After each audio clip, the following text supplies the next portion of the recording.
There are many ways of writing programs in the Wolfram language.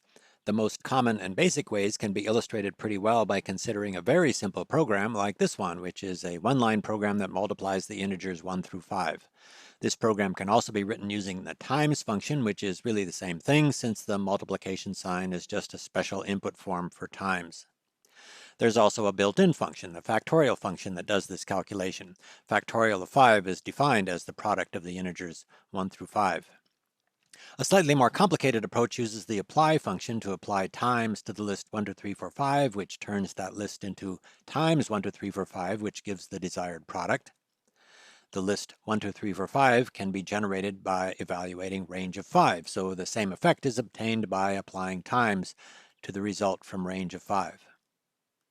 A similar approach uses the fold function. To see what the fold function does, this shows fold applying an undefined function f to a list, which gives a nested expression, and if f is replaced by times, the result is a nested expression that flattens out to give the desired product. All of the programs so far are examples of a programming style or programming paradigm called functional programming, which means programming by applying functions to the results of other functions. Here's an example of a more complicated and perhaps more realistic functional program. The output of this particular program is a bifurcation diagram of the logistic map, which is a common example from chaos theory. But the point here is not this application, but rather that this is a fairly typical functional program. A useful approach in general for writing a program like this, or for understanding exactly what a program like this does, is to start with the innermost function and work outward. The innermost function in this example is a pure function that has a parameter r and that gets applied to a starting value x. When this program is running, r and x are always replaced by numbers. With typical numbers inserted, this is an operation that takes a number as an input and that returns another number as an output. The next function outward is the nest function, which is used here to apply that innermost function repeatedly 1,000 times. 1,000 repetitions is chosen because that turns out to be enough repetitions to get pretty close to a fixed point. The next function outward from there treats that nest expression as a function of the parameter r and uses map to apply that function to a list of values for r. The list of values for r is generated by the range function, which in this example gives a pretty long list. To make it easier to see what's going on, it's convenient to replace that long list with a shorter list with just a few typical values, so that the result doesn't take up so much space on the computer screen. The result is a list of points in 2 dimensions. These points are among the points that will ultimately appear in the plot that is returned by the finished program. The next function outward from there is another map operation that treats that entire expression as a function of the starting value x, and that uses map to apply that function to a list of values for x, and again it's convenient to insert a shorter list of typical values in place of the result from the range expression. The finished program applies listplot to get a plot of all of the points in that result after inserting the original range expressions in place of the shorter lists that were inserted earlier. The plot shows fixed points of the innermost function for various values of the parameter r. There are many other similar applications where relatively complicated programs can be written in a few lines of functional programming.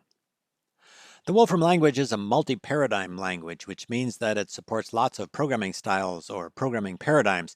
Functional programming is one of those paradigms. Another one is rule-based programming, where calculations are done by applying replacement rules. For example, returning to the program for multiplying the integers 1 through 5, this input shows a rule-based program where the replace function applies a rule that replaces the last 2 elements in a list with the product of those 2 elements. With that basic rule, the product of all of the elements in the list can be obtained by using replace repeated rather than replace, which causes the rule to be applied repeatedly until there is only one element in the list, which is the product of all of the elements. The replace repeated function can also be entered using the // dot notation. The result from that program is a list containing the product of the integers 1 through 5. It's possible to get just the product without the enclosing list by including a second rule that replaces a list with one element by that element.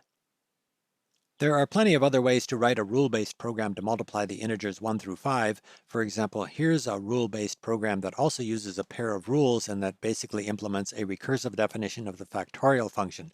The first rule replaces g of 1 by 1, corresponding to factorial of 1 being 1, and the second rule replaces g of any other number n by n times g of n minus 1, corresponding to factorial of n being equal to n times factorial of n minus 1. Rule-based programs can also be set up using assignments.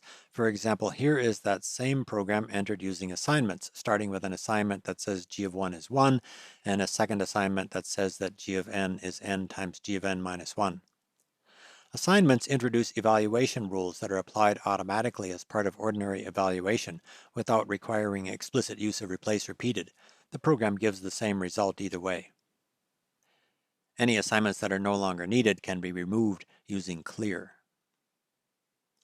Here is a completely different rule-based program. This program implements Euclid's algorithm for calculating the greatest common divisor of two integers. Euclid's algorithm starts with a pair of integers and finds the greatest common divisor by repeatedly subtracting the smaller integer from the larger integer until the two integers are the same. The program in this example includes a rule that subtracts the second integer from the first integer if the first integer is bigger, a rule that subtracts the first integer from the second integer if the second integer is bigger, and a third rule that applies when the two integers are the same. That last integer is the greatest common divisor. This particular program is made more complicated by the fact that the rules are set up to preserve all of the intermediate steps.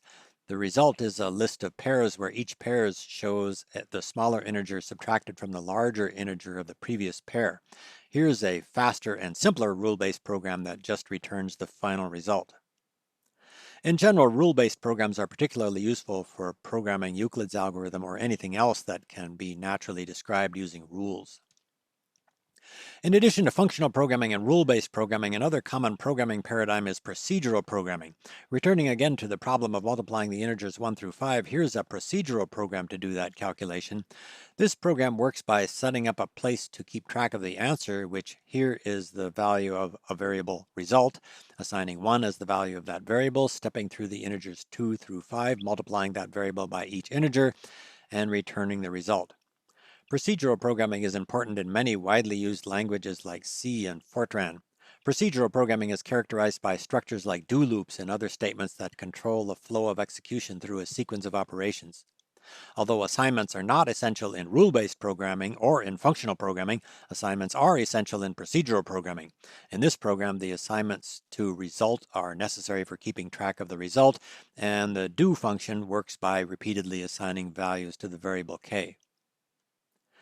In addition to functional programming and rule-based programming and procedural programming, there are many other ways of organizing programs, and it is also common, especially in more complicated programs, to use a combination of programming styles. For example, one common way of organizing programs is illustrated by this example, which computes a list of factorials. This program uses an outer do loop, which is a procedural programming construct, and within that loop, the factorial of each integer in the result is computed using a one-line functional programming.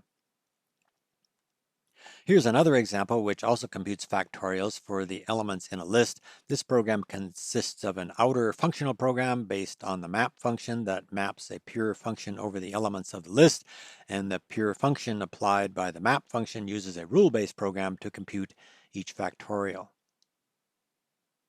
In the Wolfram documentation, additional information about all of these programming paradigms can be found in the Documentation Center under Core Language and Structure, such as by clicking the links to information on rules and patterns, on functional programming, and on procedural programming.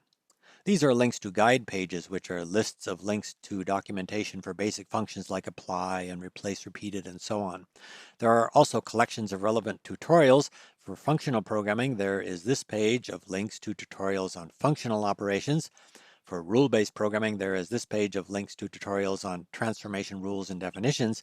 And for procedural programming, there is this tutorial on conditionals and this tutorial on loops and control structures like the do loops that came up in the examples.